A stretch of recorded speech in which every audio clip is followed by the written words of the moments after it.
Alright, we're going to talk now about the Galley and also the Bilge. So, we're up here in the cockpit. Let's start with the propane tanks. We have two propane tanks, and we have also the American system where we have an electric valve. There's also the manual valve. You turn it off. When you are out of propane, you simply change tanks. And very simple, take a crescent wrench or a spanner or whatever. And the thing to keep in mind is it's reverse thread. So normally you would turn a bolt this way to tighten it, but in the case of the propane tanks, it's reverse thread. So that's how you would take it off. Putting it back on, obviously, is just in the opposite direction. You can leave the valve on, the manual valve, because we have an electric valve down below. But it's not a bad idea at night when you're done to turn the manual valve off as well, just to be safe. So let's turn that back on. And let's go below and take a look at the stove and fridge and so on.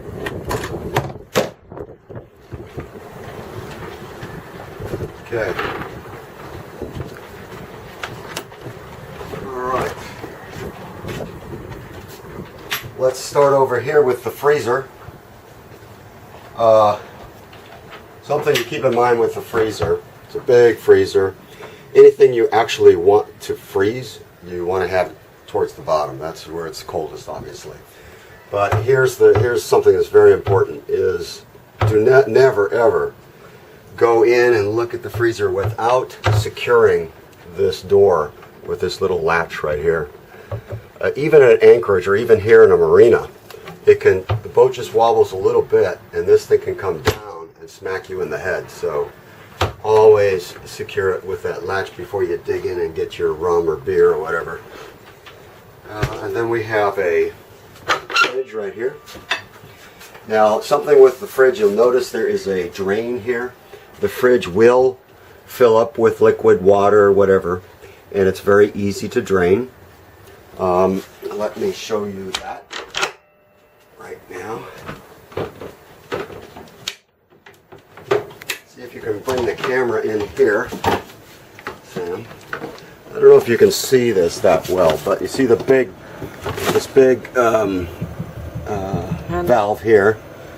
The one to the left of it, there's a little red one. Now, the position it's in right now will drain the refrigerator. So, you just use this pump here, when the valve's in that position, and it will drain the refrigerator. If you want to use salt water to wash dishes, etc., you just push the valve towards the hull, and then pump. And now, come on up here and take a look. Now, instead of draining the fridge, first you got to get all that dirty water out. You now are getting salt water from the ocean, and you can wash dishes, etc. All right. So you saw the propane tanks and the valves up there. This might be a little hard to see. So here's the electric on and off switch for the electric valve, and right now it's on. We just made some coffee, so you can see the light on my finger. It's so bright in here that it's really hard to tell whether it's on or off. So the way to do it is put your finger in front of it, and you can see that it's on. To turn it off, you just hit the off button right over here, and this time it worked right away, and you can see the red light on my finger showing that it's off. Usually it takes 3 or 4 hits with your finger to get it to turn off. So let's turn it back on for a second, and to light the stove. It has an electric lighter, but it doesn't work anymore.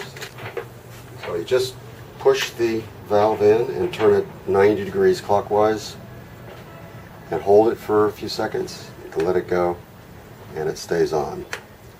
Now the oven and broiler is this valve right here. If you look closely, you can see the little icons here. If you hold it in and turn this way, it'll turn the broiler on. If you push it in and hold it this way, it'll turn the oven on. So to do that, you simply, same process, you just hold a match to this little guy right here and that little sensor, and it'll light. Again, you have to hold it in for maybe 10 seconds or so.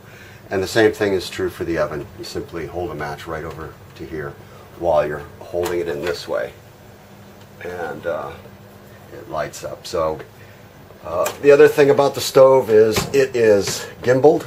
Right now I've got it locked, but if you want to have it, tilt, if you're out using the stove while you're sailing and the boat is heeled over, just take this lever like this, put it over, I'll actually put it in the middle, and now the stove will swing. You want to lock it in place, just simply put that lever back over there. Now we have plenty of stowage down here for different things. This happens to be cleaning material. Underneath the sink, we have also cleaning stuff, bags and things like that.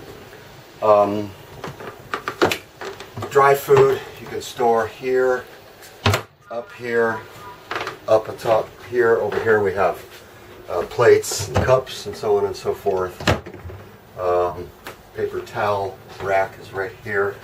And underneath this seat here is lots of storage for, big bottles and toilet paper and paper towels, etc., etc. Whatever you want to put in there is fine. One other thing about the galleys with fresh water, we do have cold water and also hot water.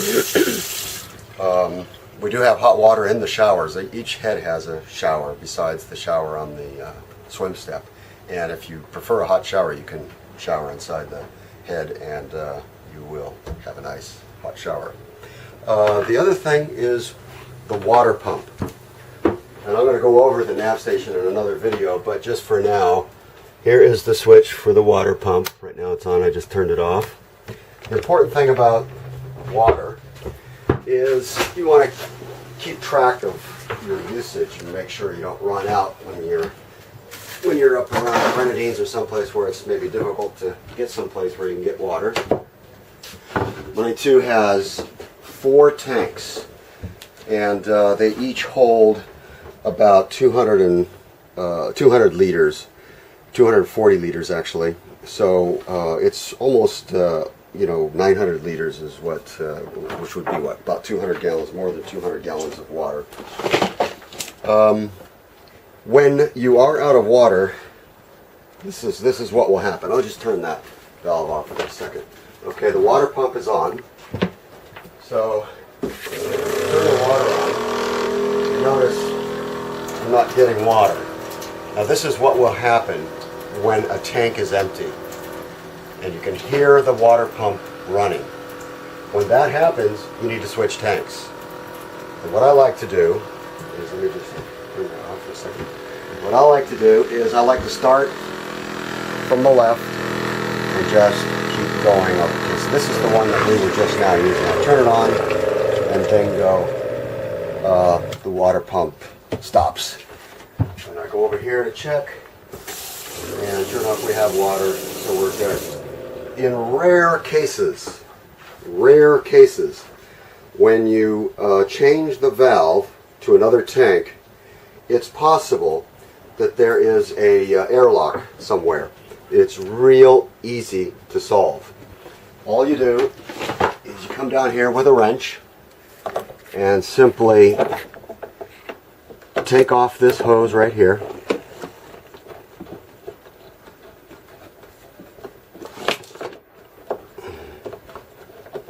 Okay, and bring a pitcher or something, and actually no, it's not this hose. I got the wrong hose.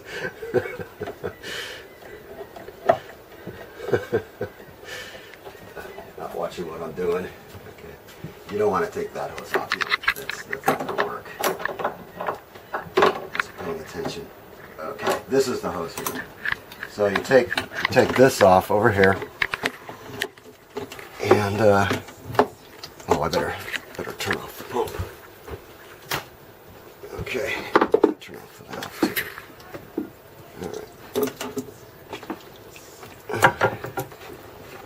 And let's see. Okay. All right.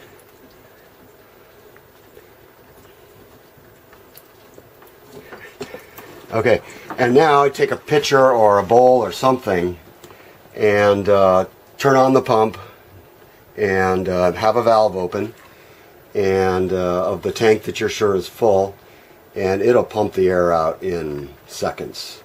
The reason I say a pitcher or bowl, you just don't want to get all that water down in the bilge, although we do have bilge pumps we're going to show you in a second. And let's put this back on.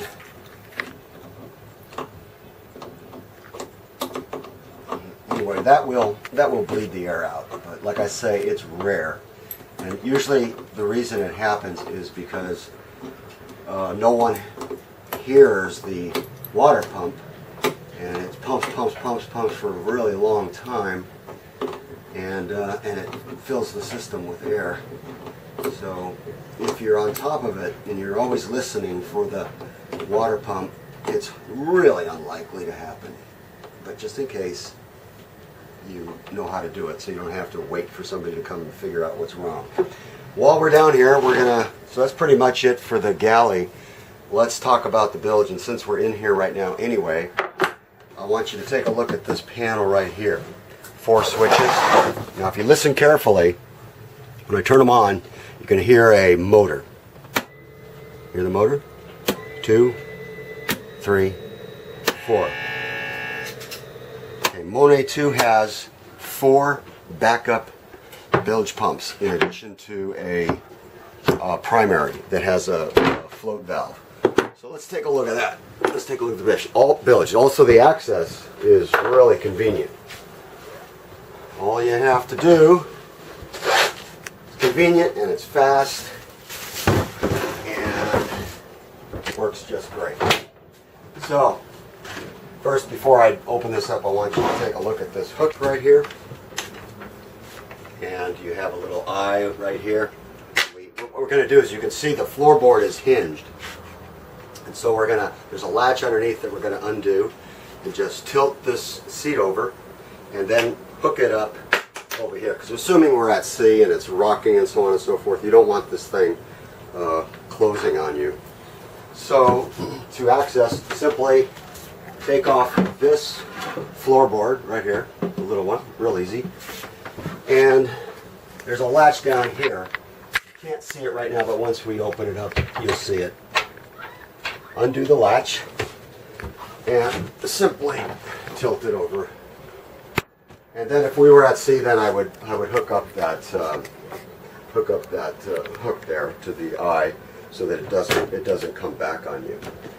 And so as you can see here, we've got, oh boy, a little bit of water and not enough to trigger the valve, so I just did it now. But you can see the bilge pumps here, 4 of them, and then the primary, this little guy right here, and with the automatic valve that keeps the bilge from filling up. If you had to use the emergency pumps, the backup pumps, in case of a through-hole failure or what have you, what you do is you turn them on, take these, first actually take these flex hoses and stick them out over this hatch here, out over the side of the boat towards the water level, and then turn on those switches I showed you earlier down by where the water valves are, and that thing will pump tons of water really fast. There are also no return valves all over the place, so in case one of the pumps fails, it's not simply going to pump from one pump to the other back into the bilge. All the ones that are working will pump water out of the boat. So it would take, I think, a torpedo to sink this boat. And the other thing to keep in mind is